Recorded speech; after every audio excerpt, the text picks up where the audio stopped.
The Absolute Batman has been great so far. Now we have confirmation on 7 of the villains who are going to show up to challenge this version of Batman at some point over the course of the series. Some of them aren't big surprises, but they're all pretty exciting, especially when you consider the fact that Snyder's been putting really interesting twists on all these characters. And one of them is going to be the biggest challenge that Batman has faced in the Absolute Universe. Literally. First off, we got Mr. Freeze. He is going to be in Arc 2. He's going to be in issues 7 and 8. We don't know a lot about what's coming, but based on how brutal the Absolute Universe has been so far, I'm not necessarily expecting we'll get that same tragic Victor Freeze. But the most exciting part about Arc 2 is that that's where we're finally going to really see the Joker.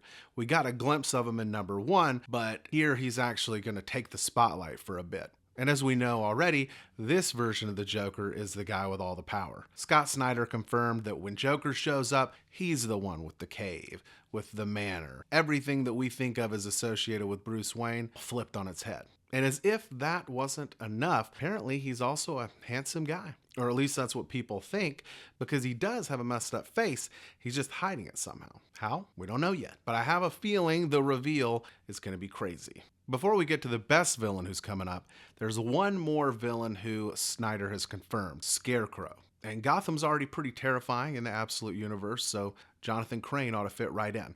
He is going to show up at some point in Arc 2. We don't know exactly when. I would imagine it's going to be later, since we know Mr. Freeze is coming up early and Joker. But the biggest, baddest bad guy on the horizon is Bane. Snyder said that Bane is coming. He is one of the characters that he's most excited about, and he's gonna be huge, like massive. He wants Batman to be dwarfed by somebody, and that's where Bane comes in. How big are we talking? 10 feet tall. Now, Snyder might have been exaggerating a little bit when he said that, I don't know, but Batman is already massive in the Absolute Universe, so Bane's gonna have to be a real freak show if he's gonna make him look small somehow. And Snyder isn't stopping there either. He's confirmed that all of Bruce's closest friends, who we recognize from the main continuity's Rogues Gallery, they're gonna become their villainous selves eventually. So that means Killer Croc, Two-Face, Catwoman, the Penguin, the Riddler,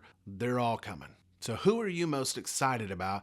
And is there any villain that you're hoping Snyder doesn't forget? It's going to be hard to fit everybody in there. Batman's Rogues Gallery is as big as a small town. But who do you hope makes the cut? Let me know in the comments.